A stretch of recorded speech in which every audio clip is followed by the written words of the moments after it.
It's time. Pasta and chocolate dinner.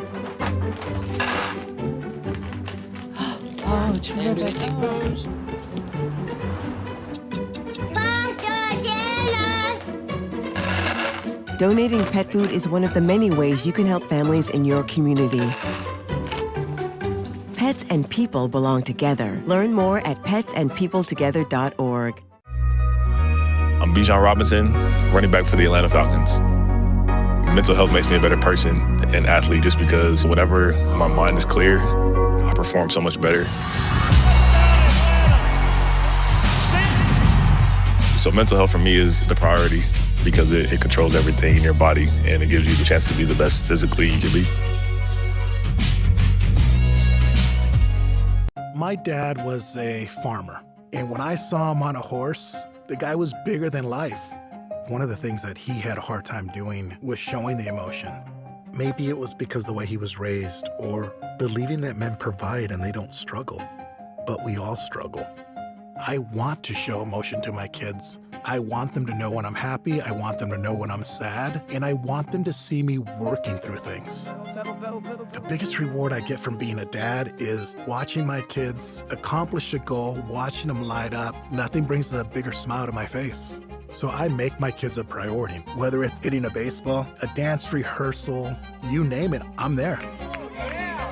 They're gonna remember that they grew up loved. Be brave. Be there every day.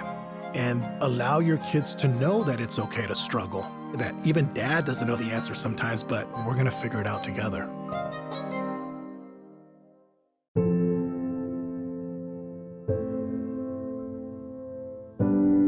Okay, so before we come over, can I ask a few questions? Yeah, sure. Do you have any pets? Yes, we have a dog, but she's little. Do you have any unlocked guns around the house? We do have a gun, but it's stored securely, locked in a safe that the kids can't access. I appreciate you asking. Yeah, of course. So does Friday work? Sounds good to me. All right, we'll bring pizza.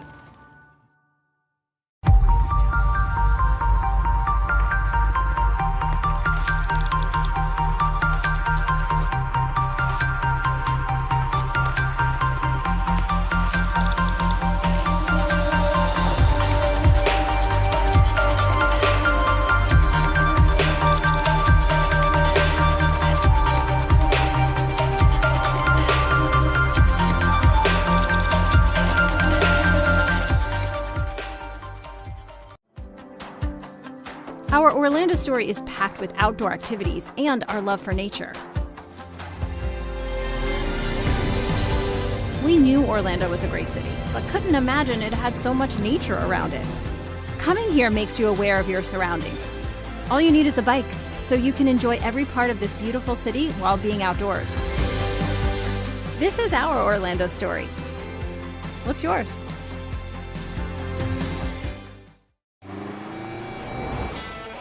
Americans, we can do anything we want. Except one thing. We just can't stop being American. Because since that revolution they said we'd lose, we just couldn't choose to stop being American. We put Hemi V8s back on the strip and packed 8 layers in a 7-layer dip. We're body slams and blue suede shoes, rock and roll, jazz and blues. Rockin' mullets and Rat Pack suits, even our grandmas have tattoos. We're NASCAR, rock stars, rodeo, monster trucks and power boats. Welcome to our epic show. Keep winning on Sunday, move horsepower Monday, shake the earth and carve terrain, rock the anthem like Kenny Wayne. So get out there, take your swings, burn rubber after the American dream. Rev your engines and let freedom ring. And never, ever, ever stop being American. Nothing stops America, and nothing stops Ram.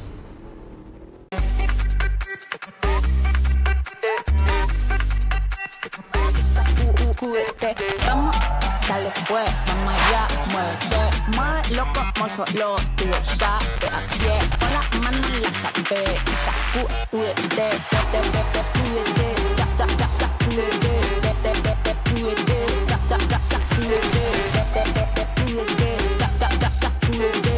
sacúdete, mira, sacúdete. The sound Southeast Sports Network is now on Amazon Fire TV.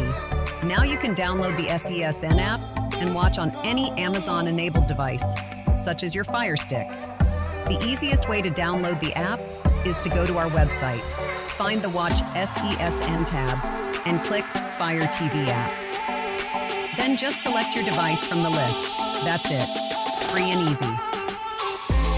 Enjoy watching the Southeast Sports Network on your Fire TV, Fire Stick, or Fire tablet with just a few clicks.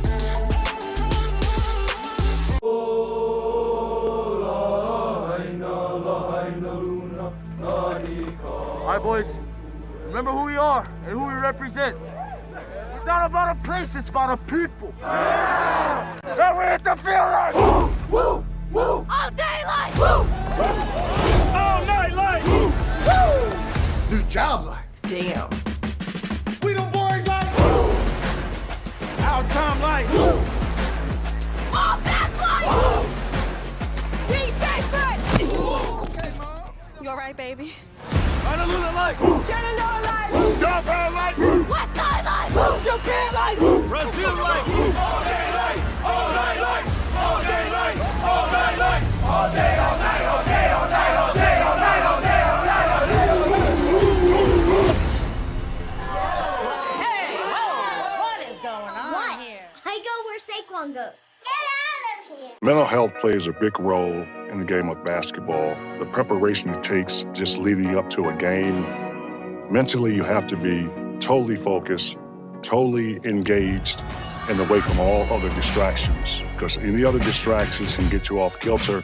It's very important for our team to prioritize mental health. If you have issues or problems, go speak to someone about it. Open up, don't shy away. Mental health is the key. In Major League Baseball, you could dream with no limits. You could become your hero, steal the show, or even start a new club. You could meet your favorite teams, your favorite live streams, your favorite highlights. Be sure to engage with us. Find us now on YouTube at NSBN Sports or visit us at nsbnsports.com.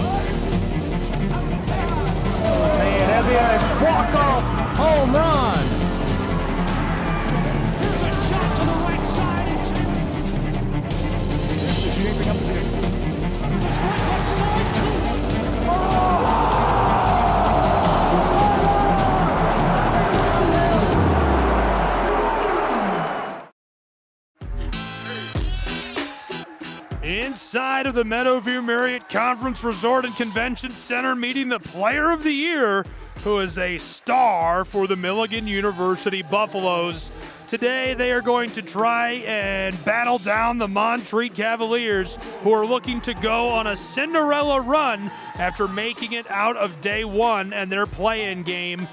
They have been really good all year long as well, and should be a lot of fun to see if they can find a way out of that day one action. Inside of the Meadowview Marriott Conference Resort and Convention Center, I'm Gabriel Schryan. So glad you're here. Lorenzo Robinson and Frank Osborne alongside me for this battle. Milligan, again, the number one team in the conference. Montreat College's Cavaliers, 15 wins this season, 10 in conference play. Milligan finished with an unbelievable 20 wins. They've won 7 in a row entering this game. Absolutely, this game should be a lot of fun. The Milligan Lady Buffaloes, they've been so effective all season long, led by the Player of the Year, Samaj Clark, McKenna Myers, and Kinsey Campbell, also really talented for the Buffaloes. Meanwhile, the Montreat Lady Cavaliers, they have one of the better 1-2 punches in the AAC, Ramaya Sanders and Sarah Williams, and they're going to need to have big games if the Montreat Lady Cavs are going to move on. Yeah, Montreat really turned it on in that second half yesterday in their win against Columbia. First half, they looked okay, but when Ramaya Sanders got out of first gear, it was a whole different game. As for Milligan, we touched on Samaj Clark getting a player of the year.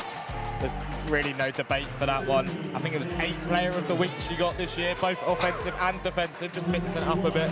8 times player of the week? You can't really complain about that one, can you? No, that's well-deserved award. That's crazy to win it 8 times.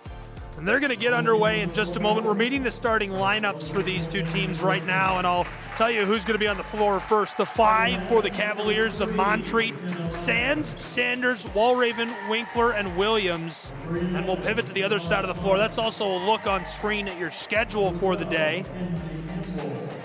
We pivot across and go to our all-conference players, including your player of the year, while we meet the starting lineup. For the Milligan Buffs, it's going to be Myers, Clark, of course, Campbell, Bremer, and Lyon getting the nod, and they're the starting 5 for Milligan to tip us off in this conference tournament matchup between the Buffs and Cavaliers. Quick final thoughts before opening tip, guys. This will be Milligan's first time playing here in Kingsport during this week. Montreat already a game under their belt. Rest versus rust, we'll see which side prevails. I think you've got probably the favourites, one of the favourites of the competition against a Montreat side who really, if you can stop Ramaya Sanders or Sarah Williams, I think Milligan will be okay, just stopping those from getting going. Clark averaged 18 points per game this season, so it just feels indomitable, right? That feels like such an incredible pace. I mean, that's going to be tough to compete with. I don't care who you are. But Frank, to that point, definitely imperative for Milligan to not allow Montreat's top 2 players to have a great one. They scored over half of their team's points in that win over Columbia yesterday. 34 between those 2 players out of the 65 the team scored. This is it. The 20-win Milligan Buffaloes, 7 wins straight. The 15-win Cavaliers. We're underway at the Meadowview Marriott Conference Resort and Convention Center. It's Appalachian Athletic Conference Tournament basketball. Ripped away in the foul immediately as they try to feed that to Aiden Taylor, who's averaged 16 points per game this year. Ramaya Sanders really eased into the matchup against Columbia yesterday. Frank, you spoke about it earlier, how she really stayed in first gear throughout most of that first quarter and almost the entirety of the second. She's going to have to start a lot faster here against the Buffalo squad that's been so effective all year long. Couldn't agree more, Lorenzo. They're going to need her early to be involved, to be effective. Samaj Clark on the scoreline already as Sanders tries to fight her way through, and we get another call. Well, one thing about Clark that we've not really touched on yet today, top in the conference for rebounds per game as well as points per game, 9.1 rebounds per game. Just an all-round very good presence. She'll just pull up for 3, and the rebound is pulled in by the Buffaloes of Milligan. Milligan, the defending champs. They were the regular season and tournament champions last year, trying to go back-to-back here in 2026.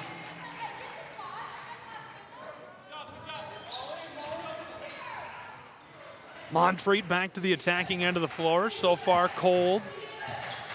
After the turnover. Cavaliers to the wing. 3-ball rattles out. Hauled in on the rebound by Lena Lyon. It's our first look at Lena Lyon in this tournament. She was so good last year, and the Milligan Buffs score back-to-back buckets to open us. Yeah, starting off early, trying to get out in transition. 2 transition buckets already for the Buffaloes.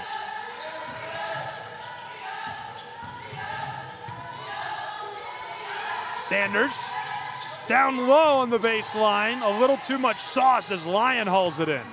We already see Ramaya Sanders being a little bit more aggressive in the early stages of this one. Much different than how she started off their game yesterday. Myers went to Campbell. She'll drive to the straightaway. Dished again to the side of the floor.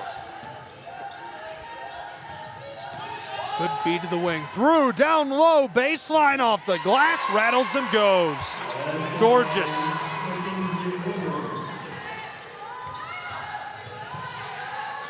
To respond and get the lid off, it's wide. Ball rolls off the floor. Couple of changes coming. Roberts coming on now. She's much more aggressive. She loves the fight in and around the basket. So no surprise she's coming on. See if she can stop Clark getting into her rebound game. Roberts also coming into the game in place of Winkler. You see that matchup in the post, Sanders and Clark battling. Lyon went to Clark, now back on the drive, down low off the bottom of the backboard. That was a good drive by Myers. It was, but I'd expect to see a lot of that matchup. Number 12 in blue, number 11 in white doing battle. And immediately scoring another, Milligan leading 9-0, the long ball. Absolutely, the long ball indeed. It's been all Buffaloes early on. All Buffaloes is looking to break on the floor. A red-hot start for the hometown Milligan Buffs at the Meadowview Marriott.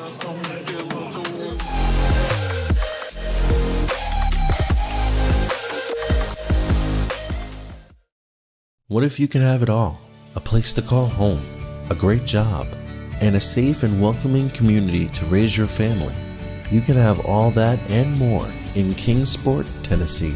For the past quarter century, Kingsport has been on a mission to reinvent itself. As the first professionally planned and privately financed city of the 20th century, Kingsport has earned the nickname the Model City. From award-winning educational initiatives to business incubators to the surrounding natural beauty, Kingsport is just the right size to have the amenities you need without the traffic and crime of a larger city. With a vibrant downtown, great shopping and dining, and a thriving local economy, Kingsport is the perfect place to call home. Ready to start loving where you live? Choose Kingsport. Visit movetokingsport.com and discover all the reasons why this charming town is the perfect place to call home. In Kingsport, it's a 9-0 red-hot start for the Milligan Buffs in their hometown and just across town from their home court in the Meadowview Marriott. Pushed through by Sanders, stolen away by Milligan. Lyon pitches it down the floor, and wide open, the Buffaloes go for the layup and get another. Yeah, you can't really ask for a better start if you're the Buffaloes. Coach Kylie Greer leading this group, an 11-0 run already. Milligan really good on the transition. We've seen a couple of times Lyon just winning it back and sending it forward. Montreat gonna have to work out something to combat that. I mean, Montreat has been super effective offensively as well this year. Milligan averaging 76 points per game. Montreat averaging 81.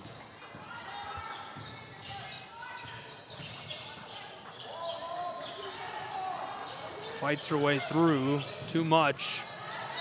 Falls to the hardwood, and we've got a jump ball. I don't think it hit the rim, so I'm not. They agree. He rolled around it, never hit it.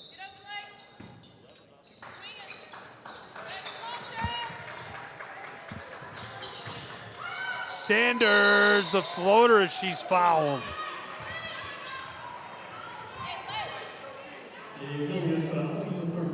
Maya Sanders has no choice but to be aggressive for Montreat. First in the conference in field goals made. She's not really known for her long-range prowess, but she's capable of taking shots from deep. But her bread is buttered at being able to get to the basket and having great touch around the rim.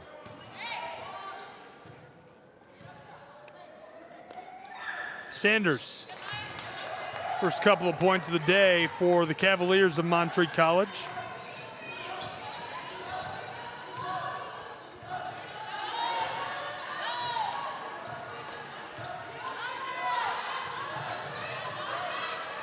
Entry feed for Milligan, stolen. Montreat heating up a little bit.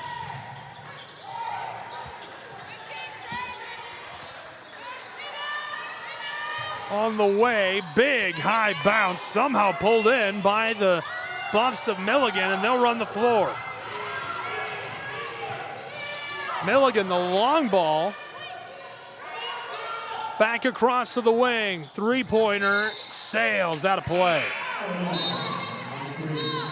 Now Milligan playing some time without their player of the year, Samaj Clark. She's getting a little bit of early rest here with her team already ahead by 9.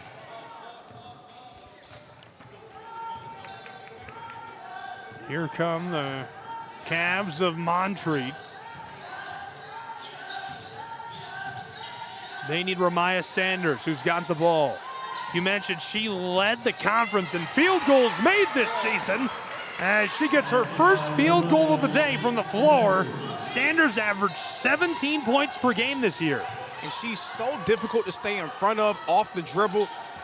Very quick, twitchy athlete, and when she gets going downhill, if she gets square with you and your shoulders get even with her, you can basically kiss it goodnight. We can't help but feel if Montreat are going to make this a battle, then she's going to be the main storyline of today's game. And again, not a lot of teams have that type of 1-2 punch in Sanders and Williams at their disposal, and it really allows Montreat's coach Jamie Moore to stagger her 2 best players and always keep a dominant scorer on the floor at all times. Get the foul, a push down inside. Camper about to come on for the Cavaliers of Montreat.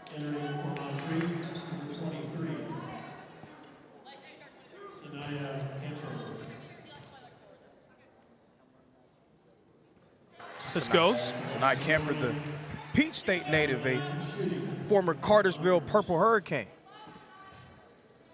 That's a deep cut. That's a good one. Cartersville's got gigantic high school. That's a fantastic athletics program. Made famous, of course, by Trevor Lawrence, signal caller for the Jacksonville Jaguars. Pinballed out, put back. Seems like every Jaguars quarterback is somehow affiliated with my life. This one, a hook shot. Before that, Blake Bortles. We have to unpack that. We'll Blake Bortles, Midwest guy? He was coached by one of my good friends, Wes Allen, at the Masters Academy. Long ball down the floor, pushed out to the wing. Little entry feed along the block. A lot of pressure on Lyon there, so she'll dish it outside. That three-point shot going down for Montreat could be a good omen for a team that wasn't really that successful from long range this season. Myers to the wing. This bounces off the heel of the iron. 4:21 to play in the first, a dozen to 7 as Montreat has outscored the Buffs 7-1 since their timeout. Yeah, and sometimes it can be good to get that break to settle down, come into your own, really get yourself into the ball game mentally. That may be what Montreat needed to get going. Ramaya Sanders already up to 4 points today. Well, they seem to take what their coach is saying really well, and every time the coach says something to them, they come out firing. Look at yesterday, halftime, they were struggling. We were saying something needed to change, and they came out and blew Columbia away. This goes down inside, so we're within just 3 points. And stopped. Montreat gonna take over again with the basketball. Yeah, and it was again Ramaya Sanders getting downhill and finishing inside. You can already tell that she's taking this game a little bit more personally than that last one yesterday. She has been very aggressive in the early stages. Following an 11-0 run by the Buffaloes, Montreat has outscored them 9-1 since the timeout. Ball rolls off, Buffaloes get it back. And a little bit of overpassing there for Montreat. That was Roberts looking for Ella Kate Wall-Raven.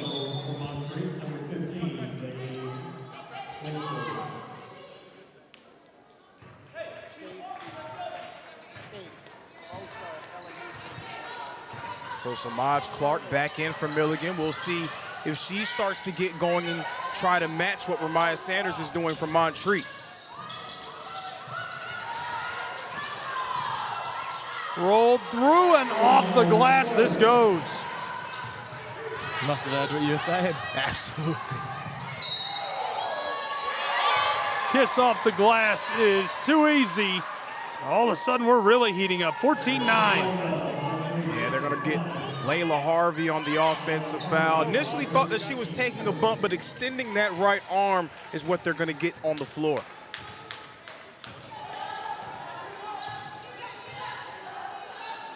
Pulls up immediately. Tried that from the top of the block. Buffs. Put her back off the window, and this goes for Ashley. In 2 consecutive possessions, ending in second chance points, Milligan, the #1 rebounding team in the conference, crashing that offensive glass early. Buffalo's Sanders works it across. Harvey the entry feed, and this won't drop off the glass for Winkler. To respond, Buffalo's down low. Oh, nice roll on the front of the iron. Just dropping over for Ashley. Yeah, great pass by Samaj Clark in the secondary break, finding Ashley. Every now and then, Milligan just show their quality and show why they are in the league, in the lead, sorry. The game was getting a bit closer. They just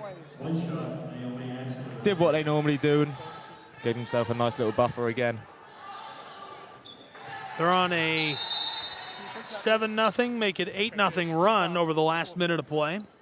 And that run really coincided with the re-entrance of Samaj Clark into this game.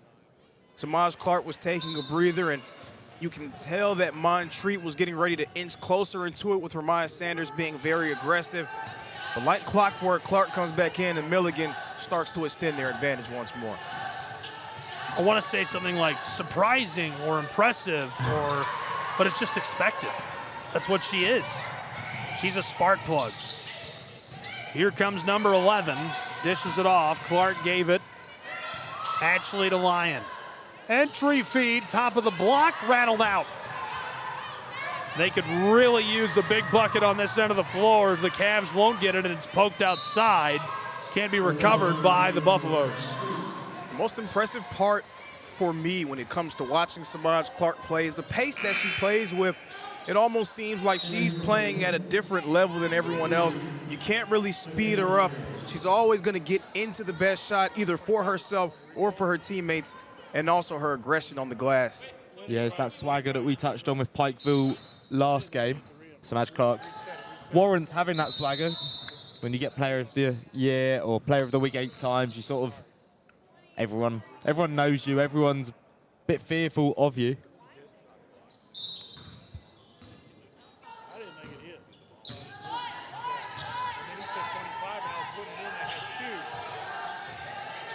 Way back on the front court, she'll drive. Trying to knife her way around Clark. It's too much pressure. Kicked outside, 3-ball, big high bounce, it goes out of play. We're yet to really see Sarah Williams start to hit the form that she was hitting yesterday. She was doing well early, got 17 points against Columbia, and yet to find the net today. And that's sort of what it was for Montreat yesterday when Sarah Williams had it going. Ramaya Sanders took a back seat, and then vice versa there in the second half. They're going to need both of them to be firing on all cylinders if they're going to find a way to win this game. Good long entry feed to the baseline and fouled down low as she tries to get to work. Callie Reeder was the one who took the shot. So far from the floor, Montreat 3 of 15, that's 20%. Milligan 8 of 17, that's 47%. I don't think they're going to keep that clip. I think they're going to heat up.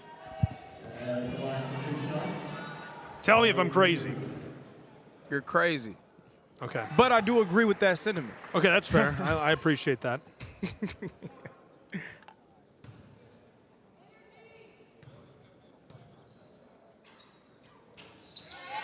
Big high bounce, hauled in, off the window, no. Put back again, and it drops for Milligan. And you have to try to keep the Buffs off the glass. Right now, Montreat really struggling in that regard. That rebounding total just rising for the Buffs. They're already up +7. Drives, pinballed off, and out of play. Timeout on the floor.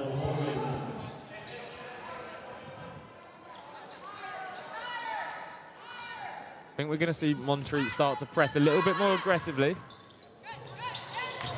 Long feed, taken down. whipped across, and the Buffaloes take it all the way. Clark tries the shot as it remains 22-9. Less than a minute to go in our first. On the way, this pinball's off as well. Came off the heel of the iron. Now we're reversed ends of the floor as the Buffaloes run it. Pitch through to the back door, and Milligan finds the bottom of the net. That's off the mark. Another chance won't find the mark either. Back and forth we go. It's Williams' first shot of the game. It's not something I expected I'd be saying right at the end of the first quarter. She's still trying to round into form and now taking the matchup of Samaj Clark as the clock winds down. Unusual end to this first period as Clark does nail the three. 25-9 to end period one. We go back and forth a couple times and conclude with a big Milligan lead. They're on pace to score 100 in Kingsport.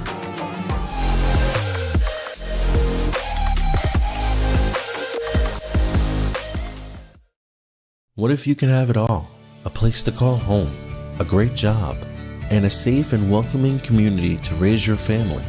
You can have all that and more in Kingsport, Tennessee.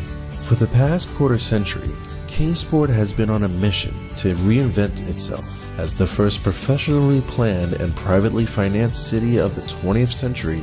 Kingsport has earned the nickname the Model City. From award-winning educational initiatives to business incubators to the surrounding natural beauty, Kingsport is just the right size to have the amenities you need without the traffic and crime of a larger city.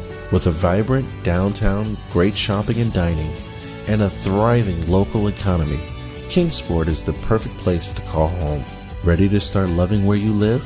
Choose Kingsport. Visit movetokingsport.com and discover all the reasons why this charming town is the perfect place to call home. Back in Kingsport, 25-9 Milligan. They're on a red-hot pace entering our second period. Glad you're with us. Gabriel Schrei, Lorenzo Robinson, Frank Osborne bringing you this. So Milligan right now ahead by 16 against Montreat, but Montreat had a slow start against Columbia. They ended up walking them down later on in that game. Quick kiss off the glass. Yeah, very uphill battle for them as that lead balloons to 18. Yeah, Milligan aren't the type of side that's going to be easy to just come out in the second half and overrun, though. Man, Montreat really got it going after that timeout. They went on a 9-1 run at one point, and then it just fell apart. And it's literally, they haven't scored since, obviously. They scored all 9 points on one run. I don't know if they need another timeout. They just had the quarter break. This rattles and won't go. Buffaloes try it again off the window and find the bottom of the net. Continuing to pound that offensive glass. Milligan up to 9 offensive rebounds. They have taken 8 more field goal attempts than Montreat so far today. 3 balls short. It's quite interesting. At the quarter break, you could see the Milligan coach quite animated at her players, suggesting she didn't want them to dribble for the sake of dribbling. If you can't go anywhere, just pass the ball and trust the team will create opportunities. Milligan's shooting percentage remaining strong in the mid-40s, really strong at 47%. They're 12 of 26. Montreat has only gotten worse, obviously, as they haven't scored since that 9-point run. They're 3 of 20, that's 15%. 3 ball from the straightaway, rims and drops into the bottom of the twine. It's 32-9. And how often do we see great players really try to force the issue and really try to impose their will? Samaj Clark, she's taken 8 good looks for her team, but she's also made some great dimes to free up her teammates. Pushed it through. Good rotation for Amaya Sanders, and that's why that works, right? They move their offense around. They kind of invent or manufacture their own lane, and it's just enough space that even with the defender in her face, there was separation there, and Clark is able to drop that home. Or rather, Sanders, excuse me. For sure, Ramaya Sanders, she's up to 8 points now. She's going to need some help if they're going to win it. Clark has got 9. Campbell with 2, 7 for Bremer, 3 for Lyon, 3 for Myers. This drops off the front, fighting for it on the baseline as both players hit the hardwood. Got a couple of changes.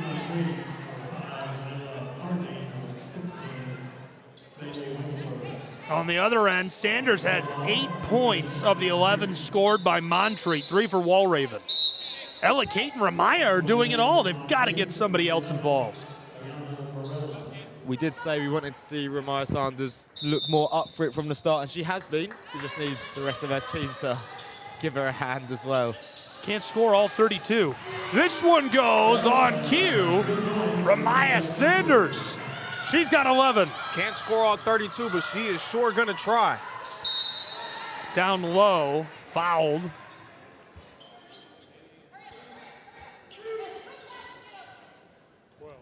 That's about right. She is sure going to try.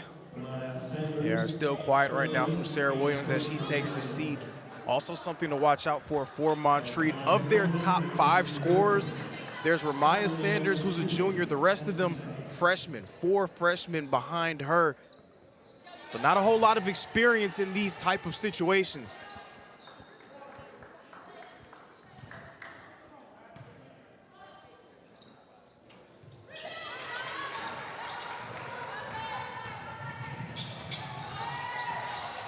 Pulled down, we're moving quickly. Cavaliers all the way back on the front court. Sanders the one who rebounded it. To the corner, wanted that 3, instead she'll drive. Knifes her way through off the glass. The putback rolls and drops into the net for Varela. But I did like the aggressive take by Bailey Winkler just to get a shot up on the board, and a great job by Varela to crash the glass. Lone Dead, this is headed the other way with Montreat. They're starting to score a little bit here. In fact, they've been all evened up with the Buffaloes in this second period. It's been 7-7, but Milligan outscored them 25-9 in the first. Yeah, I think the pace of the game got away from them a little bit in that first quarter. Milligan dictating the pace throughout. It seems like now that Montreat's gotten up off the mat, they're starting to play more of their style of basketball. 3 ball, a bit strong. I love that boxing reference you just made. Headed the other way. She'll stop and float it all the way over the top. Myers over the back, off the glass for a pair. It's 34-16. You can see why she's first team all conference, can't you? Makes it look so easy. I feel like we've spoken a lot about so many different players, great players here in this game. We haven't really spoken a lot about McKenna Myers. Myers at the line. This pops out on her. McKenna Myers has had a really nice season. 12 points per game, 42% from the floor, 35% from long range, and good at the line as well. Yeah, she's such an important member of that Milligan Buffalo squad. Stolen away. Hits the brakes. Milligan getting set. They're going to take their time on this possession. Stolen back and headed down to the other end of the floor. Montreat's Cavaliers led on the charge by Camper, and 1 as she gets this to go. Yes, tonight Camper sized up the defender who was backpedaling, went right through the chest, and was able to control and contort her body for the finish.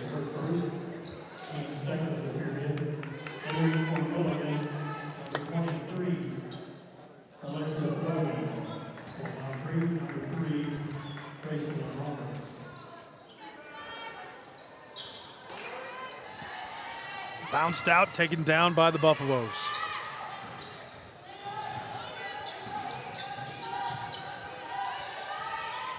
Tried that off the window. No luck maintaining possession. Down low this goes. Great work.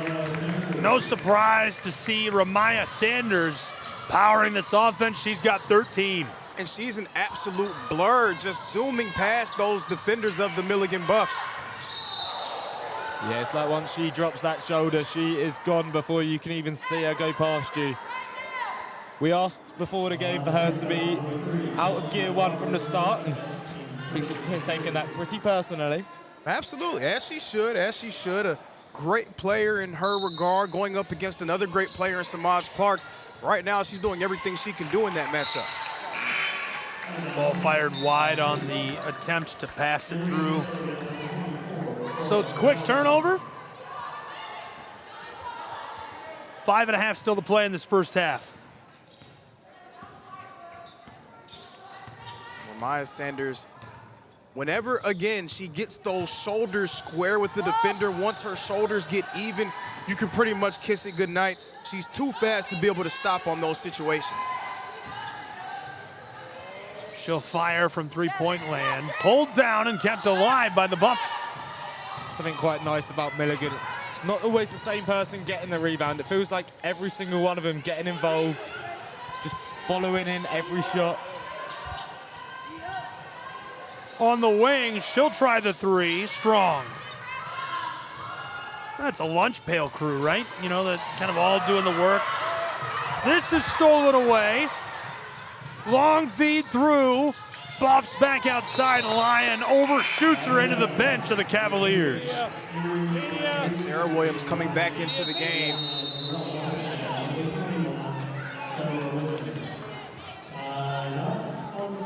Timeout on the floor, a media break for us.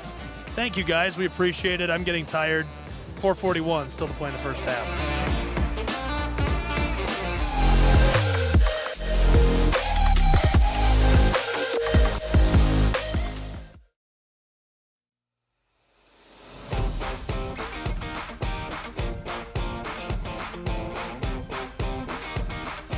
The Bays Mountain Park Adventure Course. Gear up and climb the Hawk's Nest. Work together as a team to complete 4 high ropes challenges, all while suspended 40 feet in the air. Finish with a zip through the canopies on our 310-foot zip line. Our ground course features 9 exciting challenges and is perfect for large and small groups. The Bays Mountain Park Adventure Course. Thrilling fun for group events, parties, and field trips.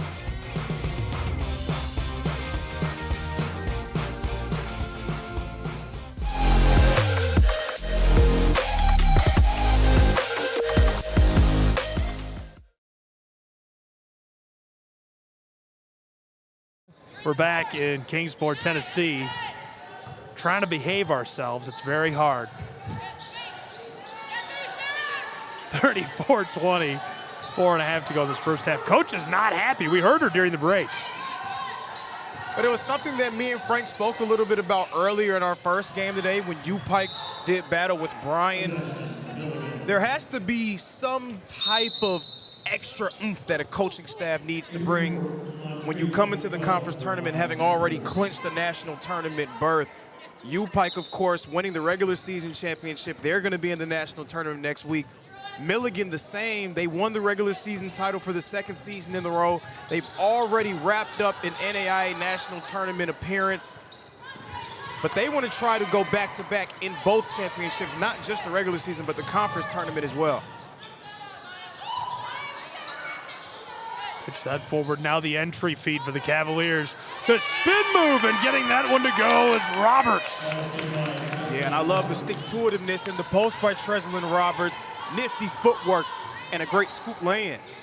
Roberts' first bucket of the game. She's got 2. You see Montreat now in a zone look in that 2-3 zone, trying to force Milligan into some tougher shots offensively. Campbell back to Irvin, who lights off the 3, and she can't get it. Right now, the zone doing its job. Milligan taking tougher shots. Sanders. Way back on the front court. 3 ball, tried for the bank shot, put back, and fouled down along the baseline. Treslin Roberts again, great effort down low, crashing that offensive glass, giving Milligan a taste of their own medicine a little bit. They've been so dominant down low as a rebounding unit.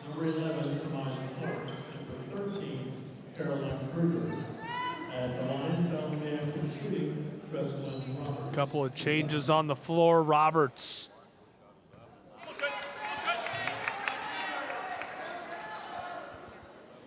The changes include Irvin, Reeder, Browning coming out of the game. Myers, Clark, Kruger all into the game for the Buffs as she gets the second of two. 34-23. Montreat was down big at one point in this second quarter. They've done a great job of battling, and they're still well in this ball game. They've outscored the Buffs this second quarter 14-9. To see why the Milligan coach was so frustrated then. Good kiss off the glass down low, 36-23. Looking to respond. Cavaliers try the three. It's off the side. Put back again. It rims and won't go. Yeah, but that was, again, Treslin Roberts working down low. Her sixth rebound of the game, but a missed opportunity on the putback.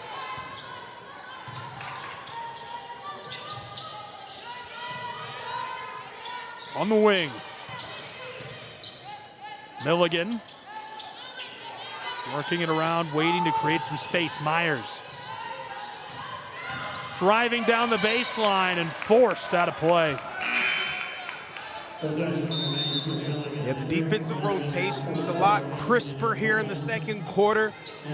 We're not seeing many free runners, free rollers going to the rim. Montreat really sticking to those offensive players.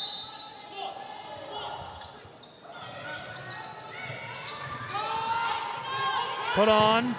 What a shot, and she gets it to go. Samaj Clark has got a dozen points. And 2K players around the world know that as the no-dip three from Samaj Clark, rise and fire. How could she? I can't even fathom how. Do you know how strong you have to be to be able to pull that off? I know.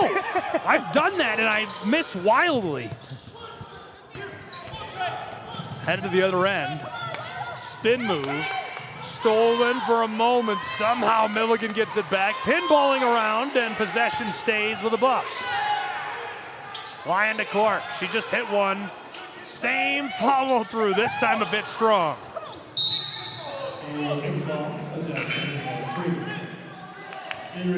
Montreat, they were creeping back into this ball game, but like clockwork, Milligan in answer. We'll head to the other end of the floor. 39-23, Milligan.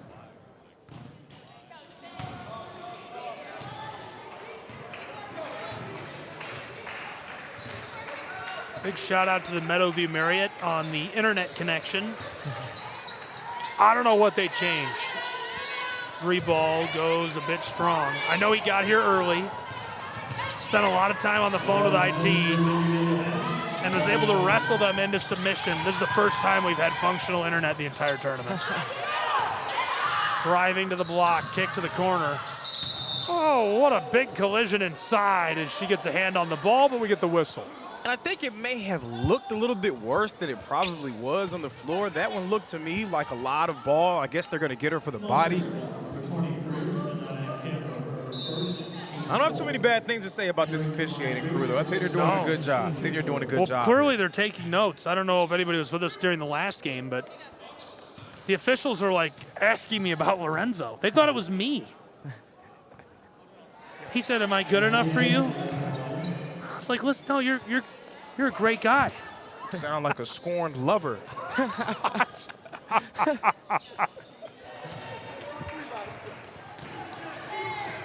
40-23, 53 seconds left in the first Am I half. good enough for you? What do you mean? That's what he said. I don't know. He just needs to do his job. I don't know. I'm just trying to call the game. Why are the refs seeking reassurance? I don't know. We're just the This commentators. Yeah, like I'm not here to grade you on your job. Go ask the commissioner. 35 seconds left in the first half. Push through to the backside. Just in play all the way to the sideline and pinballs and rolls off. Half a minute to go and half one.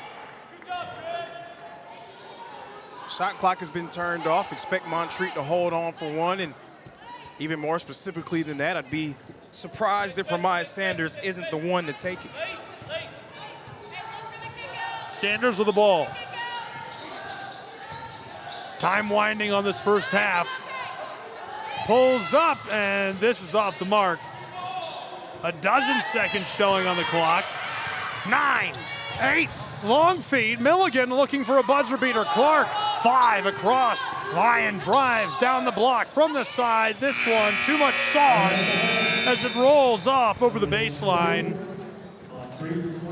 So a really exciting first half of action between these two teams. We go back and forth. We see a ton of action. Thoughts on what we saw here? Ramaya Sanders leading the way for her team, 13 of their 23 points. The problem is no one else has joined the party for them thus far. Meanwhile, the Milligan Buffs out in front and dominant. Yeah, I think both star players have shown up. Sanders and Clark are here to play. They just need their teams to join in with them. We've seen how good Montreat were after the break yesterday, so we'll be looking to see if they're going to do the same again today. We're at the half, 40-23, the lead with the Milligan Buffs. They're in command on the Southeast Sports Network.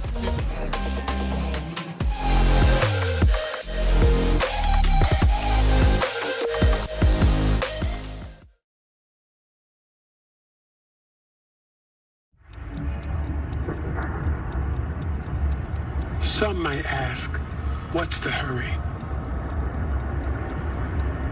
But if it's the difference between getting McDonald's breakfast and settling for a Big Mac,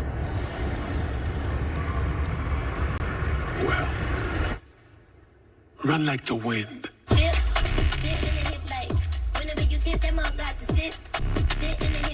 Ba-da-ba-ba-ba.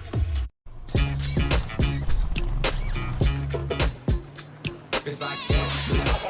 Got him and stays fair.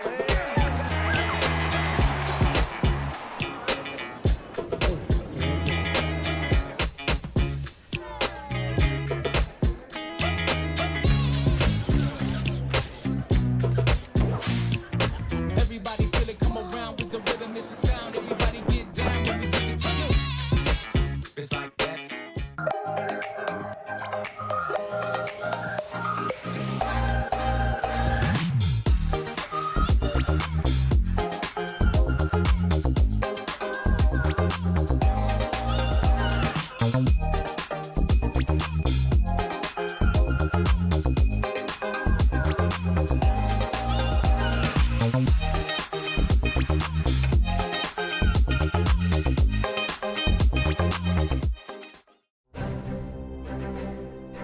You don't have to wear a uniform for service or sacrifice. Every day, ordinary Americans perform extraordinary acts of courage and selfless service.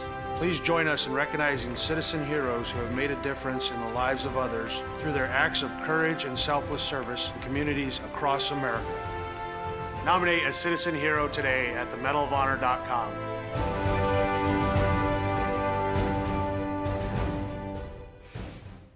Welcome back to Super Bowl 58 in Las Vegas. Tony, what do you think? Quincy, it's 2 a.m. You have school tomorrow. Get some rest. See you tomorrow, Saquon. You got it, Quessy. His name is Quincy. The crowd goes wild.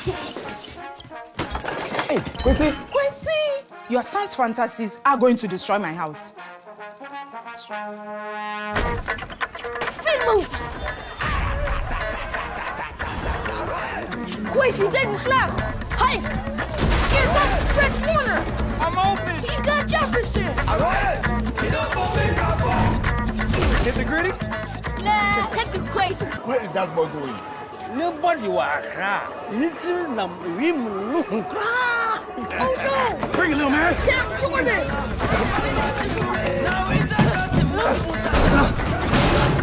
I'll see you tomorrow, Quincy! Quincy's in trouble! I got you! He pitches into Saquon! No! My ball! That's on you, bro. Besides, I'm not even real.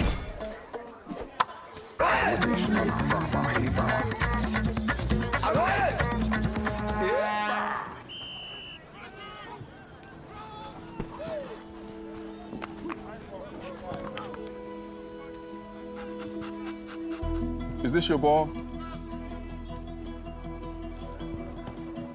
What's your name? Quincy. Quincy. I'm OC. I know that look. I know that dream. I had the same one. See, Quissy, doesn't have to be a dream anymore. Doesn't matter where you're born, as long as you're born to play.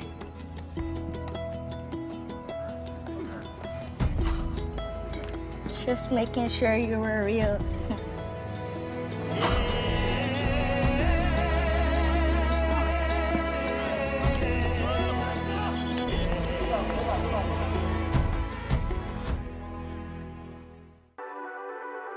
The Southeast Sports Network, your free ticket to front row sports action.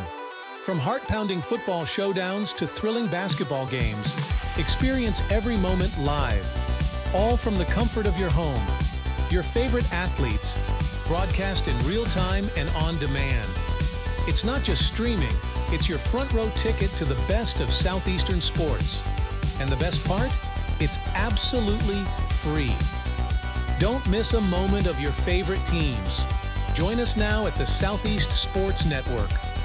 The Southeast Sports Network, your front row ticket to live sports. Mental health plays a massive role in professional soccer and in sports in general. We're all here to support each other. We're all here to help each other, and you never know what somebody is going through, whether it's on the field or off the field. For me, mental health plays a huge role when it comes to goalkeeping, because a lot of times the game is not near me and not near the goalkeeper, and it's important that I stay calm and stay ready and stay connected to the team even when the play is not by me.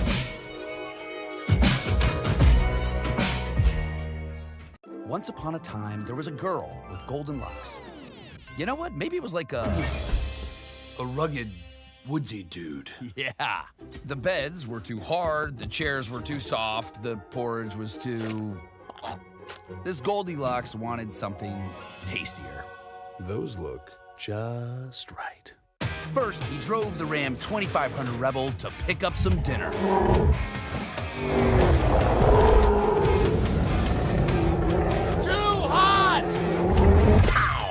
Some really big dinner. Tastes like chicken. Next, he took the Ram Charger deep into the woods to flex his artistic muscles.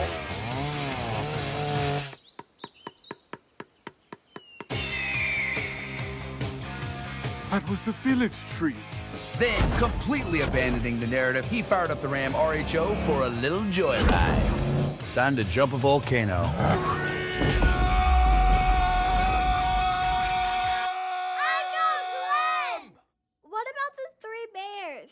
This is my story.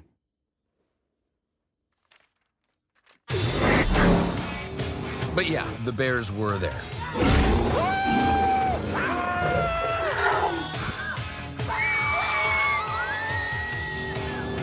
And they all lived happily ever after. Sorta.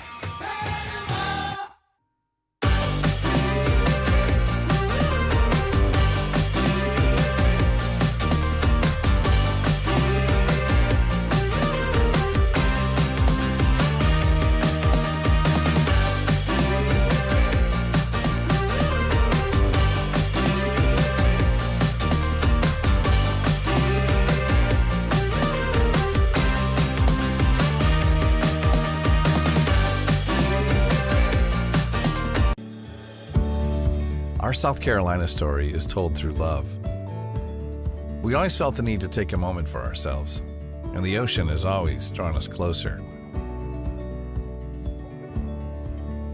Charleston was such a romantic destination, with its ancient oaks and beautiful walking paths through town.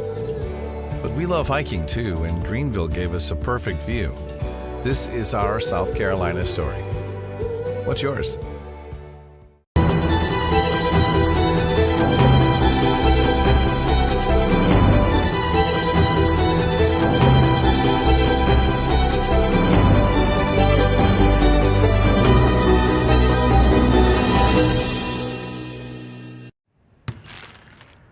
What's in the bag? A barbecue bacon QPC from McDonald's. Oh, you mean the injury special? I'll play you for it. I've been waiting for you, OG.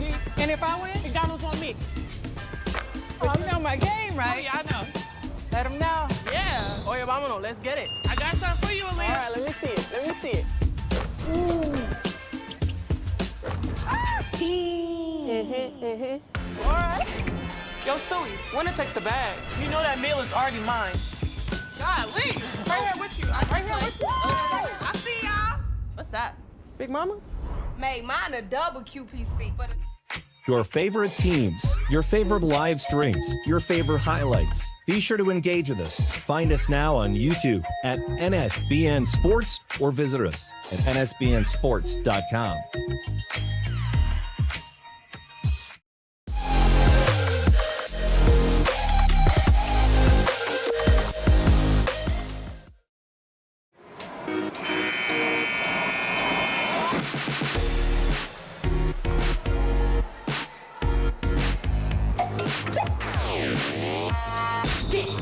Welcome back to Kingsport, Tennessee for the Appalachian Athletic Conference Basketball Conference Tournament quarterfinal. Montreat against Milligan. We're at halftime. Milligan leading 40-23. They've been in control for the majority of the game. Samaj Clark, the standout, the player of the year. She's on 12 points. And Ramaya Sanders for the Cavaliers. She's been out of first gear this time, but on 13 points. She can't do it all. She needs her team to help her out in the second half. We saw yesterday Montreat very good after the break, but we're hoping that they can do the same again to close this 17-point gap. Thanks, Frank. Back, everybody, with coverage on the Southeast Sports Network. 40-23 entering the third period. Hebrew Shrine, Lorenzo Robinson, Frank Osborne bringing you this one. Frank will have our player of the game as well when we wrap up. Talked to some great players so far. I was so impressed with Brian Gibbs. I was impressed with the entire U-Pike roster. I was impressed with the city of Pikeville, Kentucky. You just expect that. Pretty good. It's all right. But I'm very impressed with what Ramaya Sanders is doing today, as you spoke about, Frank. 5 of 14 from the field, 13 points. What's a little bit more surprising than that, very quiet from Sarah Williams. She really just hasn't gotten involved a ton. She's only taken one shot, no points so far. If Montreat is going to find any type of way to get back into this ball game, Sarah Williams has to be more aggressive. Yeah, she had 17 points yesterday. You don't go from 17 points to nothing, surely.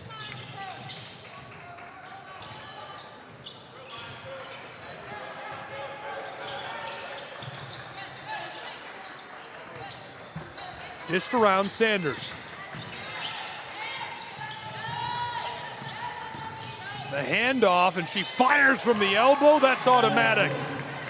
Yeah, and that was right on cue, Frank. Sarah Williams getting involved early. Really nice ball by Sarah Williams. She's got a pair. Milligan off the window. This goes. The response immediately from Bremer, who's got 9. Well, yesterday, Williams found a lot of her joy in the corner. She's not really been able to receive the ball that often in the corner today. That says something about Milligan's defending as opposed to Columbia's. 3 ball wide. Hauled in, will reverse floor. We see now a bit of a defensive adjustment against Ramaya Sanders. They're conceding a little bit of space to her on the perimeter, trying to make her beat them with the jump shot. She's a capable jump shooter, but that's not really the main part of her game. She wants to try to get downhill. Buff's trying to keep her out of the paint. Yeah, the less space you give her to run into, the better for the Buffaloes. Range ball, rattled off. Myers hauls it in. McKenzie couldn't get it. Pulled down by Roberts.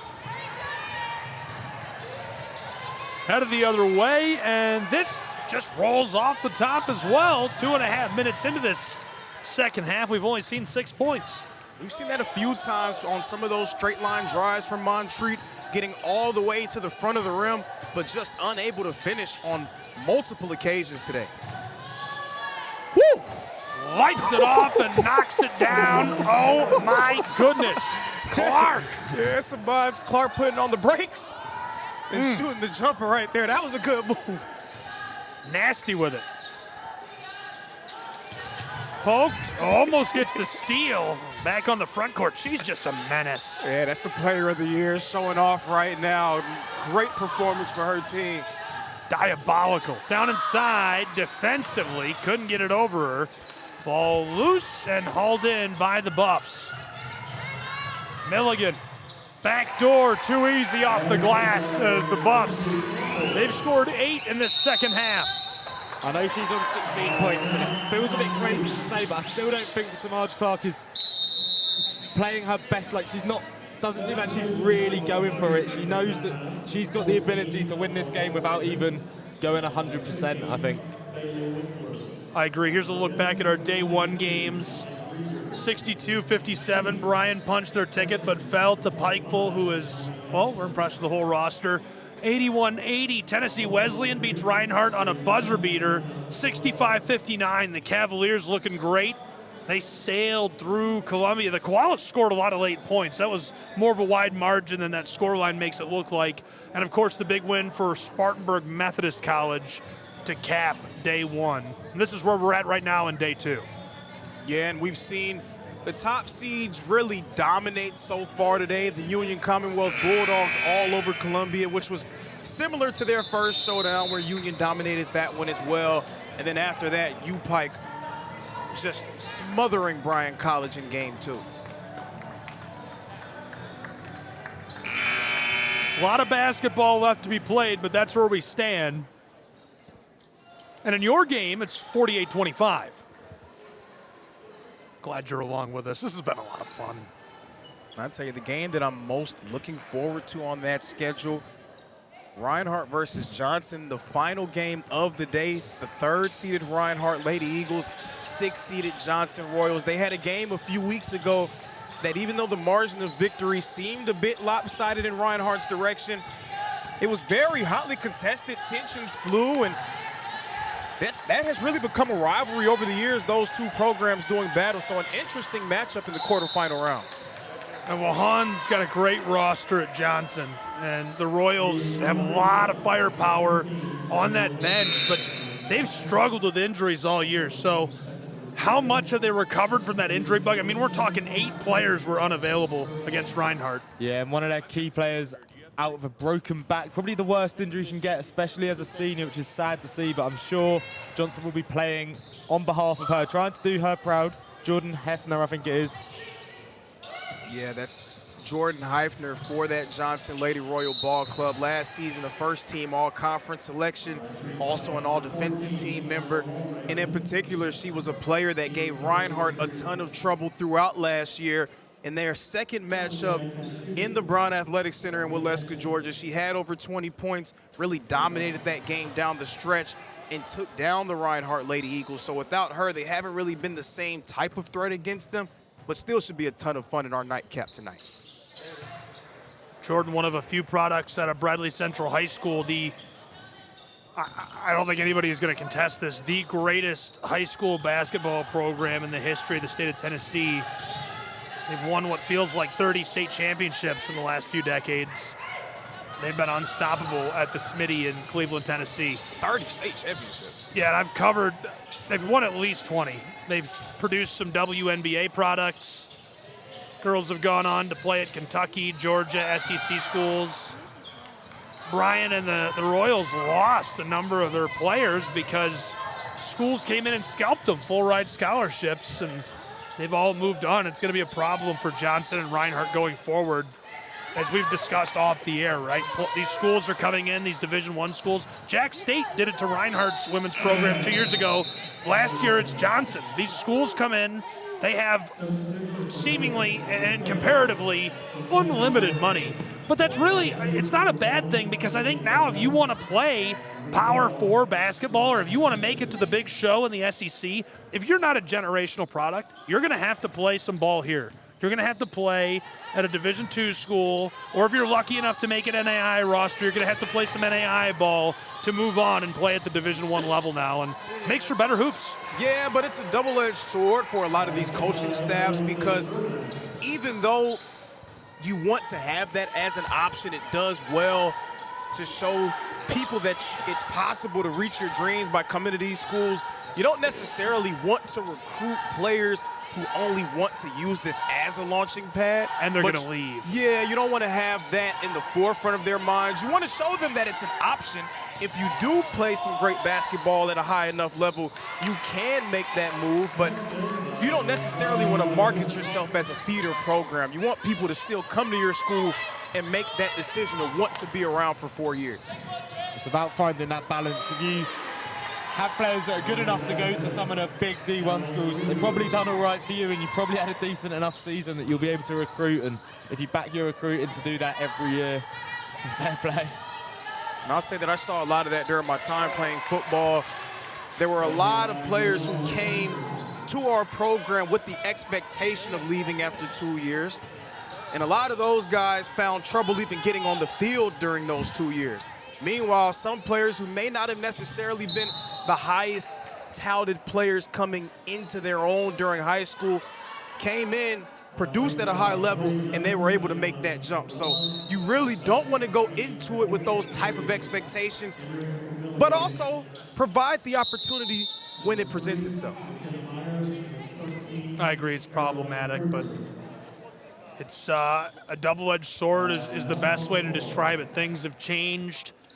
Is it going to be a good thing? Is it going to be a bad thing? Can you grow a program based off of that?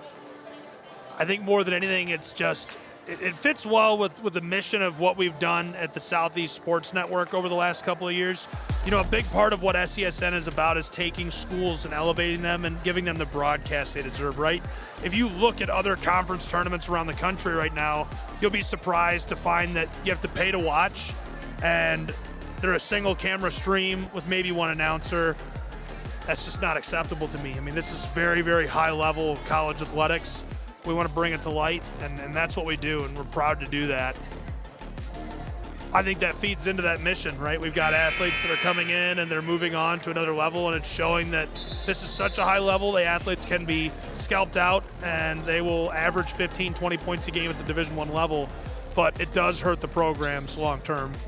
Well, if you take away the broadcasting, you've got so many talents that are going to be completely undiscovered, and I think being able to show them off like we can here is a really good way to help gems be discovered, really. Absolutely, and we're able to expand the viewing audience quite a bit from what it would be on just a traditional conference network, you know, behind a link or where you have to go seek it out. We're attracting viewers that are not affiliated with these schools. They're not alum, they've never heard of the schools.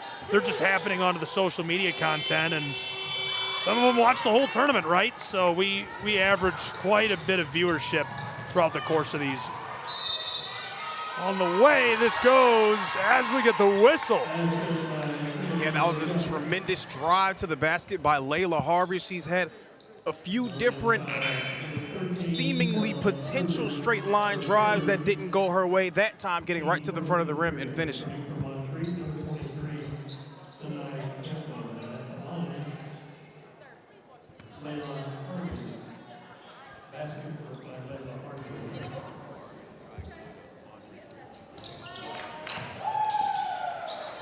Montreat's coach calling out to the official. Says, keep an eye on that. I didn't hear what she said. Both coaches haven't really been happy for the majority of today's game. Understandable. Samaj is feeling a little happy. She's got 18 points with that kiss off the glass. Yeah, the player of the year leading from the front for the Milligan Lady Buffaloes. Of course, the winner of this one is going to take on the winner in what should be a phenomenal contest. The 4th-seeded U-Pike Bears taking on the 5th-seeded Tennessee Wesleyan Bulldogs. In those two matchups that those two teams faced, U-Pike and Tennessee Wesleyan split in those contests. Tennessee Wesleyan lost that first matchup 73-65 at home before going on the road and taking down Pikeville 92-88.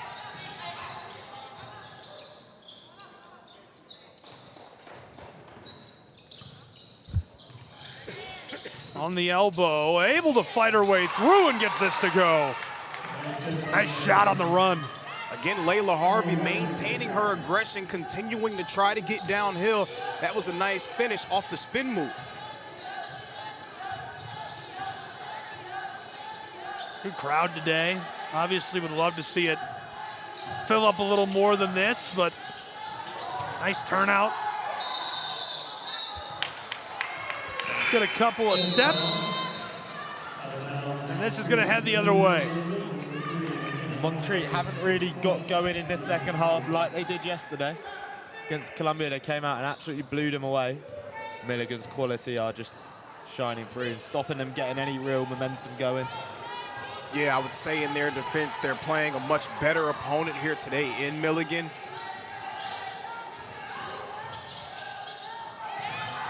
Fights her way through to the baseline, regathered, battling down low in the whistle.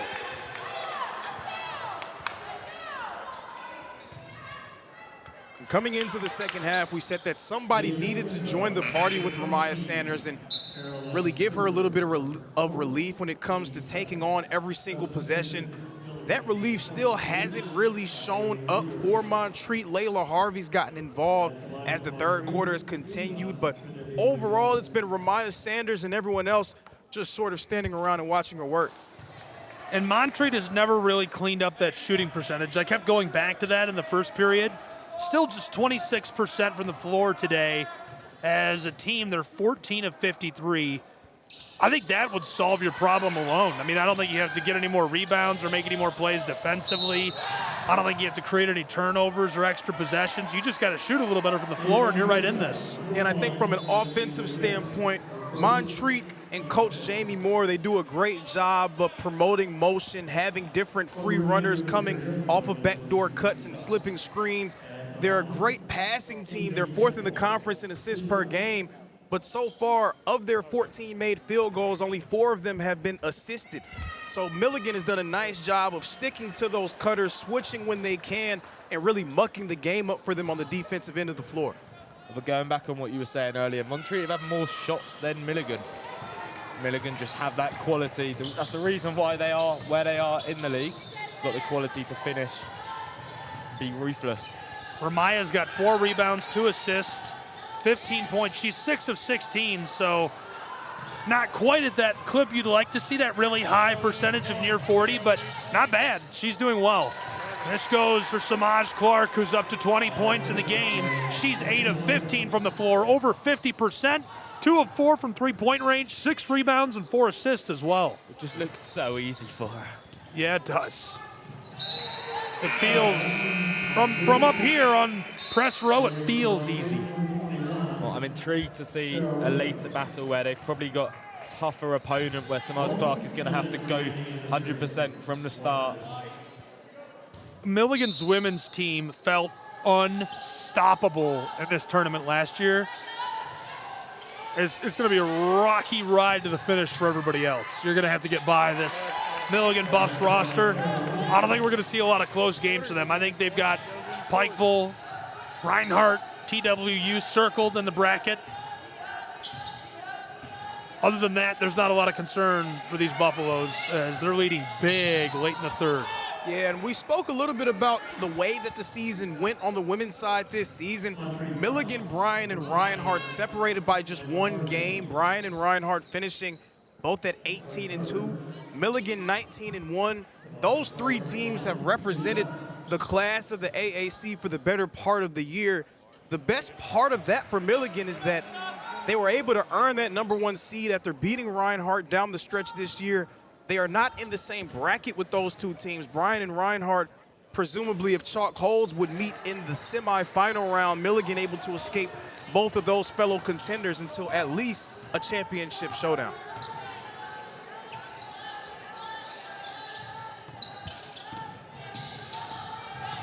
Driving down the side of the block, and the whistle as Lyon throws her hands into the air. The old classic, it wasn't me.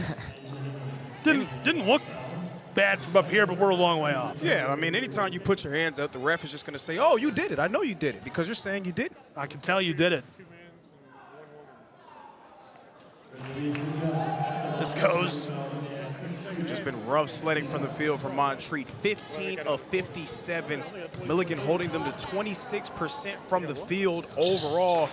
Just 2 of 14 from long range as well. I'm all for it, but I don't believe you. The best part about this game, it's been a dominant performance thus far from Milligan, but you know that Coach Greer is still going to have some teachable moments that she can use for her squad. 12 turnovers, just 9 of 18 from the free throw line. They've been great, and there's still room to grow. Entry feed by Campbell. Back door it goes down low. For Reeder with a shot clock off. In time, it's short, as that will take us to the final quarter of play between these two programs.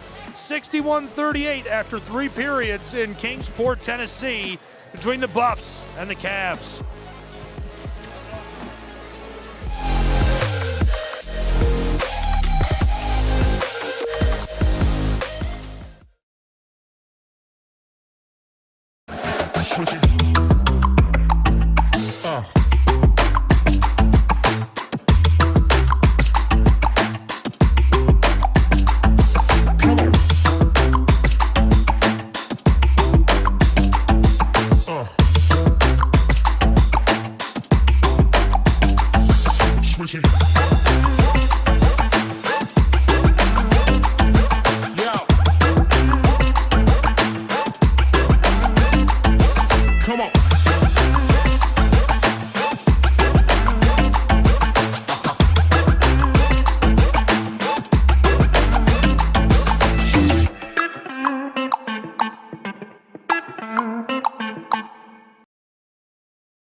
In Kingsport, 61-38 as we're rolling into our final period of play between these two.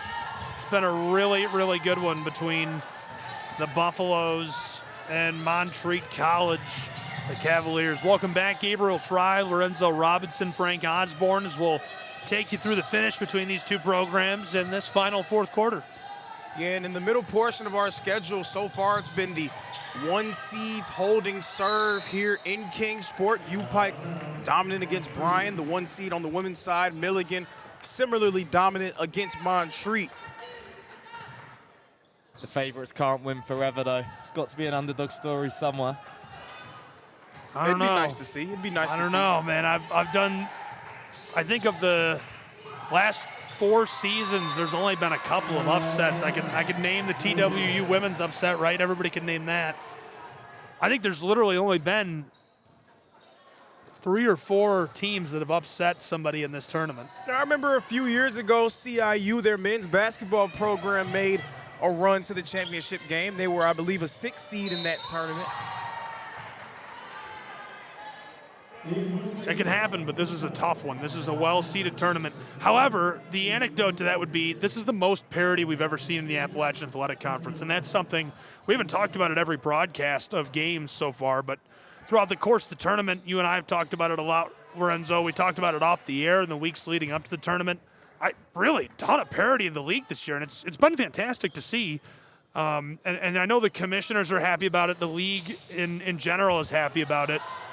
The AAC really needed that breakthrough. Everybody kind of evened the race. Yeah, and you look on that men's side specifically, between the seedings of 2 and 7, those squads separated by 3 games. That's crazy. CIU finishing at 13 and 6, Columbia down there finishing at 10 and 9. So a lot of parity, a lot of similar schedules. A lot of those games came down to the wire as well. So you can be sure to see those games sort of get decided by single digits. And we should have some classics on the horizon as this schedule continues. Yeah, it was so close. I mean, it took like an official explanation in the press release of how there was a whole section in the press release about the tournament on seeding that they had to put together to explain how, you know, each team got their seed. As we do get the call, and this will head the other way with the Cavaliers, 61-38, 8.5 to play. I mean, here's what we got. So Milligan obviously received the automatic bid as they won the conference, but the runner-up will get that second automatic berth in regular season play if they win the tournament. Bryan earned the number 2 seed over Reinhardt because they had more conference road wins. That's it. Bryan had 9 conference road wins. Reinhardt had 8. That's an interesting decision in terms of tiebreaker scenario. Tennessee, Wesleyan, and Johnson split their season series, but TWU went 1-0 against Pikeville, with Johnson going 0-2 against the Bears, so they earned the number 5 seed. SMC and Columbia split their season series. But the Pioneers went 1-1 against Tennessee Wesleyan, with Columbia going 0-1 against Tennessee Wesleyan to earn the number 7 seed. Union Commonwealth and the Golden Tigers both finished with 7 wins in conference play, but UCU won the season series 1-0 to earn the 10 seed. So they literally just only lost that one game, and it cost them making the tournament. I mean, well, that's head-to-head. That's a little bit more that straightforward. At least makes sense, that's more straightforward when you talk about teams splitting like Brian and Reinhardt did. Choosing the road conference win metric as the decider is an interesting decision. I guess there wasn't really much else separating those two teams. They both finished with the same record. It's quite weird to me that teams don't play everyone the same amount of times. Like, I know they split the series and all of that, but can't help but think it would be more accurate if every team got to play each other twice. Well, I think logistically it just wouldn't really make sense because there's 13 teams. That would be 24 conference games, and I'm sure they would want to play some of those non-conference matchups, those showcase games. So I would love to know the rhyme or reasoning behind which teams you play twice, which teams you play once. I think that would add some clarity. I don't know if it's randomized and whatnot. I'm coming from a sport where we played everybody one time. So that's all I know. So I'm not really sure how that gets decided. As a soccer guy, I would be willing to bet that it's money. It's travel. Yeah, that makes sense. That's just logistically, like, you don't want to travel to play the furthest team in the conference, right, twice. So you might not play the furthest teams at all, and you'll play the closest teams. Like a good example would be, this goes automatic from downtown for the Cavaliers.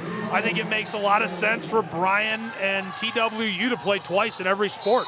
Why not? You guys are an hour apart, if that. Johnson, Brian, TWU, that's the perfect trifecta of conference programs. Keep playing. I mean, you got Reinhardt right down the road. You go a little bit east, you've got Truett McConnell. Floated over the top, and Samaj Clark comes up with the INT and the steal. Dish down to the baseline and poked away. Too much physicality, so that draws the whistle. But to that point that we made a little bit earlier with the AAC putting out a press release, speaking of the tiebreaker scenarios, why that's so important, you said it, Gabe, that second seed in the conference tournament gets that berth if the conference regular season champ repeats as the champ in the tournament. So that second spot so important, really the next team up to get an automatic bid into the NAIA tournament. 100%. Yeah, it was just a whole portion of the release about the tournament itself, and makes sense that you would want to clarify that. You know, it's a complex bit of scenarios. It's wild that there's so much parity that that's what the tiebreakers came down to, is what I went through. This pinball is off the top and is hauled in by Samaj Clark.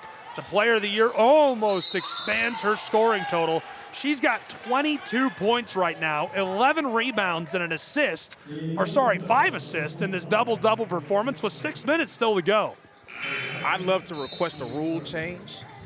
If 2 plays 3 in the conference tournament, I think that should decide the second bid.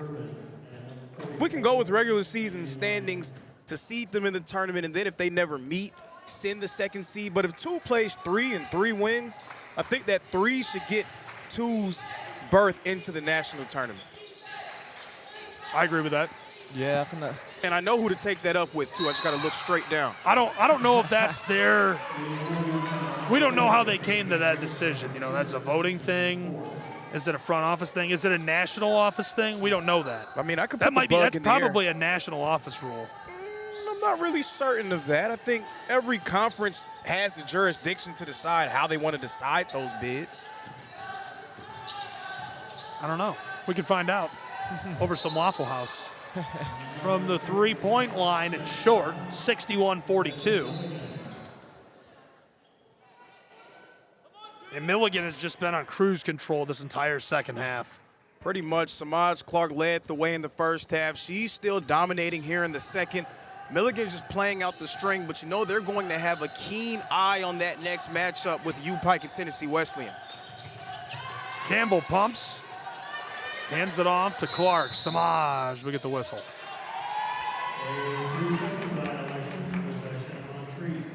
Time violation inside. This second half's felt a little bit flat as if both teams know the outcome of this game, and attention for Milligan has been turned towards tomorrow. Montreat not given up, but realistic of their chances.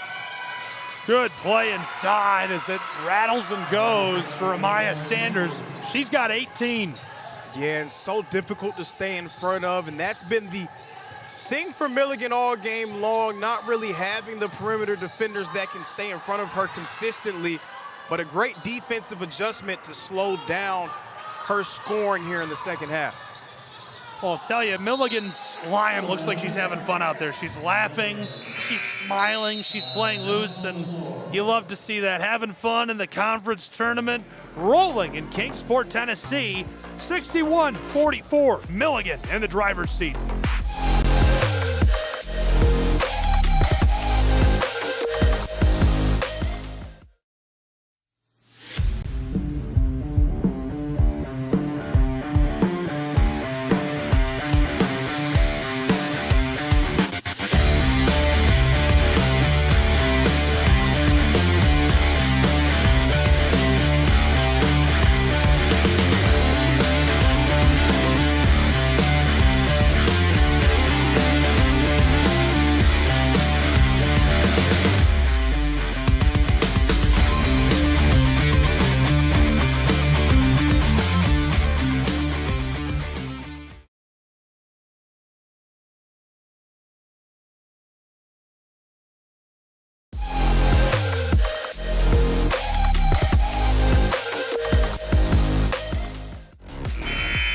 In Kingsport, the Buffs looking red hot, 61-44 with 5 minutes to go.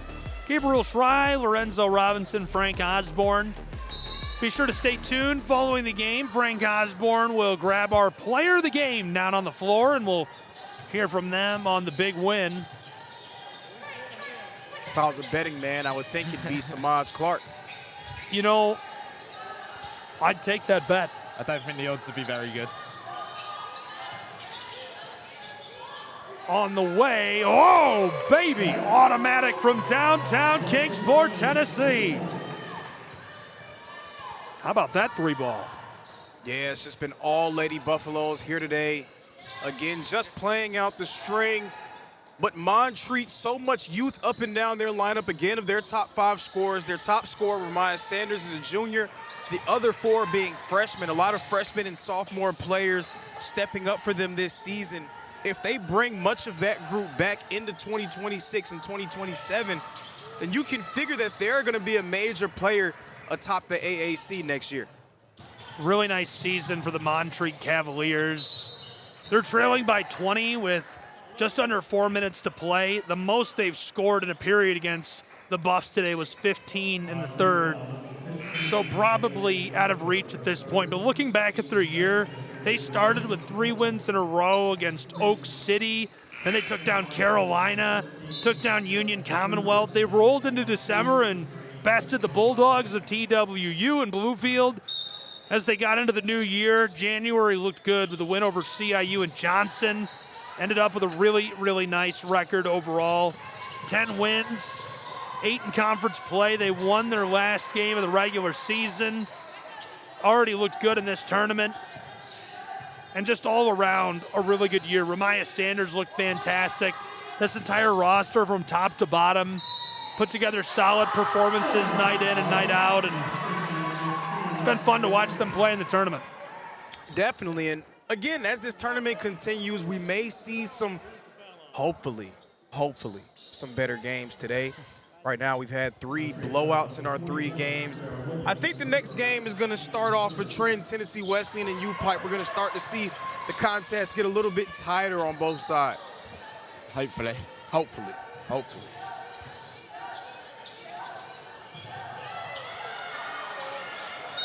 Whipping that all around, and we're blown dead down inside again.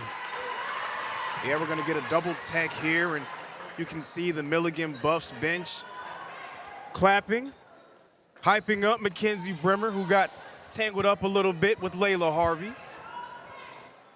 And this Montreat roster improved from early season rotations all the way through to conference play. Some of their younger players grew into real contributors. foundation of a strong program going forward. Yeah, I mean, there's no shame in losing to a good team when you're really giving everything that you have.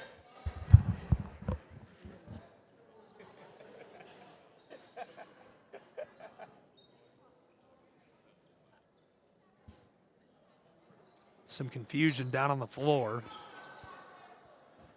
I just feel like Montreat has played the right way all year. Unselfish, physical, connected as a roster. A couple of changes on the floor. Camper going to come back into the game. For the seniors, this isn't just the end of a season. It's the end of a chapter.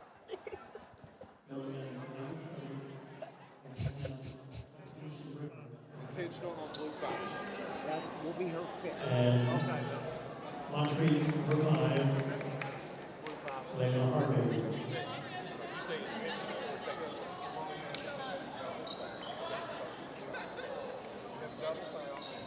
Some confusion on the floor. I think the seniors, their impact goes beyond points and rebounds. They built a new standard. She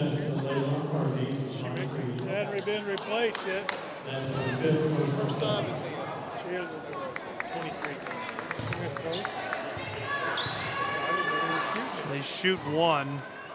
You just hope that your program can have leaders like this senior class. Is that also true that plays in the change?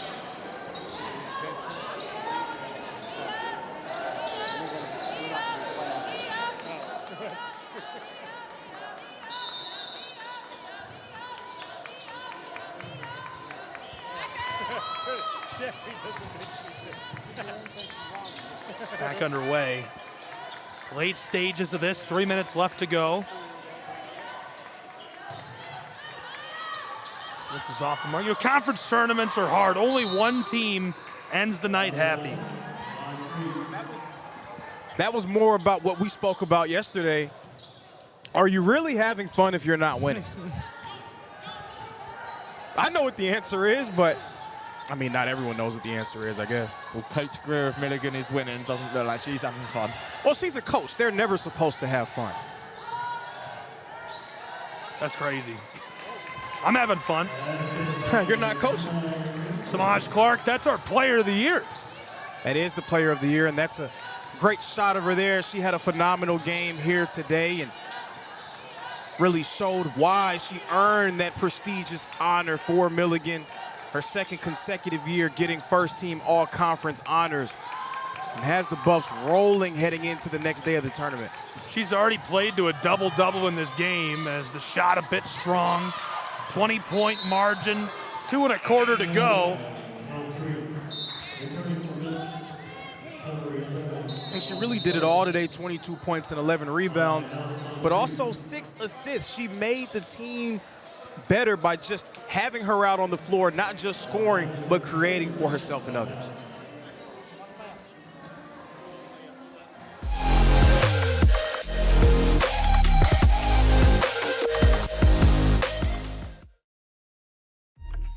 Your favorite teams, your favorite live streams, your favorite highlights. Be sure to engage with us. Find us now on YouTube at NSBN Sports or visit us at nsbnsports.com.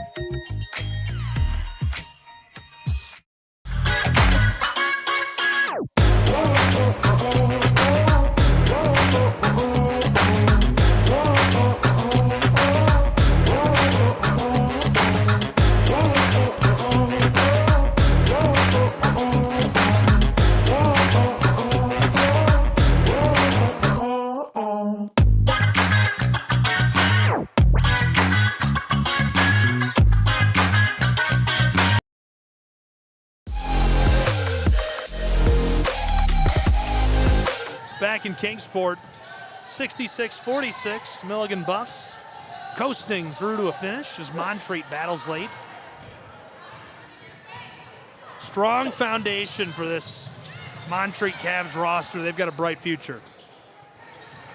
Absolutely would love to see Ramaya Sanders return to lead this group with a Sarah Williams who will be 1 year stronger, 1 year older going into her sophomore season with the other players that they have in their rotation. Again, they should be battling with Milligan and Reinhardt and Bryan among the top teams in the Appalachian next season. Yeah, that's the good thing about the younger teams. They've got time to grow. They've got time to get better, especially during the off season. There's quite a few young teams in the conference this year. Be interesting to see how they come back next season. Now, you never want to be a young team that takes these situations for granted. Because it is win or go home, there's so much on the line. Sometimes when you have an opportunity to win a conference championship, you have to take it. Conventional wisdom says, hey, you're a young team, you'll be back. But you never really know what happens in the future. So when you have these opportunities, you do have to make the most of them. Good play down inside as this is automatic for Lyon. Didn't want to get real melancholy there on him. I mean, there's still a ton of promise for them, a lot of potential for Montreat moving forward.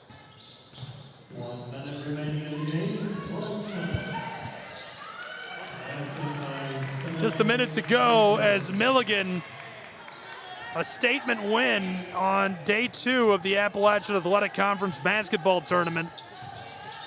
Shot clock, game clock separated by less than half a minute as Samaj Clark back onto the floor in the midst of a double-double, looking to score 2 dozen as that's off the mark. A fun fact for Montreat, Sanai Camper, who's a native of Cartersville, Georgia, one of 2 campers here in Kingsport, Tennessee for the conference tournament. The other, Niall Camper, plays for the Reinhardt Lady Eagles. She was a all-freshman selection last season and is a very valued member of their rotation. Sisters?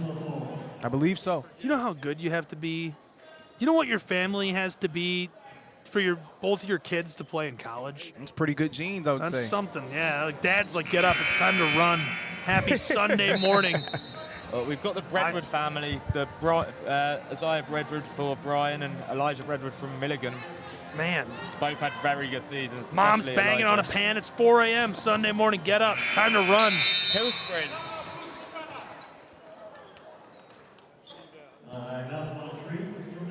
Great hoopers, too. All 4 of those names mentioned just now are all fantastic basketball players. We also have a pair of sisters on Reinhardt's team with Chloe and Lana Van Dyke. So, the Van Dyke sisters are great. A lot of family connections here in Kingsport, Tennessee. So good that when I was chatting with Jay Stansel this morning, one of the commissioners of the conference, about the tournament and how it was going to shake out, that's one of the names that came up specifically. We were going through the women's side of the bracket and teams. That was the name he mentioned when he brought up Reinhardt, was the Van Dykes, and just so good. They're excellent. And we're going to get a chance to see them do battle in that nightcap against Johnson, tentatively scheduled for 9:15. Quick break on the floor. 35 seconds to go.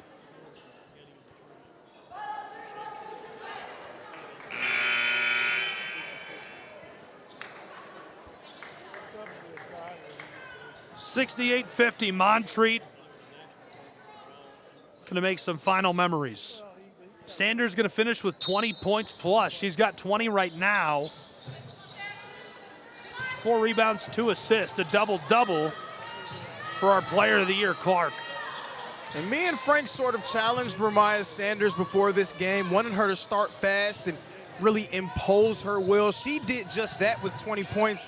Unfortunately, didn't get a ton of help. Sarah Williams got on later in the game, finishing with 7, but just not enough from her teammates to overcome the #1 seed.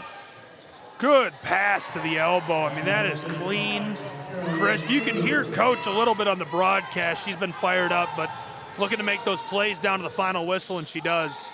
Just a second on the clock as this is tipped off, and we go final in a 20-point victory for the Milligan University Buffs, 70-50. Really impressive win today in the second day of the Appalachian Athletic Conference Tournament. Lorenzo, brief thoughts on this victory for Milligan. Chalk just continues to hold here in day 2. We saw Union, the favorite, take on Columbia and dominate that one. U-Pike dominant against Bryan in the second game, and here the 1 seed knocking off Montreat. It's just been a real chalky day here in Kingsport. A real chalky day. I like it. Stay with us. We're going to go to the floor in just a moment and meet our player of the game, Frank Osborne, who is with us in the booth and reporting on today's broadcast. We'll join you with the player of the game. You'll get a look at him and those two standing side by side on the hardwood from inside of the Meadowview Marriott. And then we'll send you on your way. 70-50 your final score. A nice victory for Milligan as we get ready to go to the floor and see who else the player of the game is the player of the year on SCSN. I'm Frank Osborne, joined by Samaj Clark, AAC Player of the Year. That must feel good. Yes, sir. It does feel good, for sure. And to start the tournament with a win and to double-double, how does that feel? I mean, it feels good. I mean, we can't get comfortable, but, you know, starting off with a win is always good. And you face UPike or Tennessee Wesleyan tomorrow. Is there a team you'd rather have, or are you ready for anyone? I mean, it doesn't really matter because we're going to come to play either way, but Pikeville is the one team in the conference that beat us, so it would be nice to play them again. And coming in as the #1 seed, does that add pressure, or do you not really care? I wouldn't say pressure. I don't know. We just came prepared, I'd say. And with the national tournament coming up, you guys are already going. Is there one eye on that, or are you guys focused on this first? I haven't really thought about that much yet, but okay, we're perfect. excited. Congratulations. Thank you so much. See you tomorrow. That is Frank Osborne, Samaj Clark, the player of the year in the Appalachian Athletic Conference. So we get a final word and send-off from Kingsport, Tennessee. 70-50 your final. Milligan Buffs win. All games and events airing on our networks are broadcast live in our copyright material. Today's game will be archived and available for replay inside of the app or platform where you viewed it. This has been a presentation of Shry Media and the Southeast Sports Network.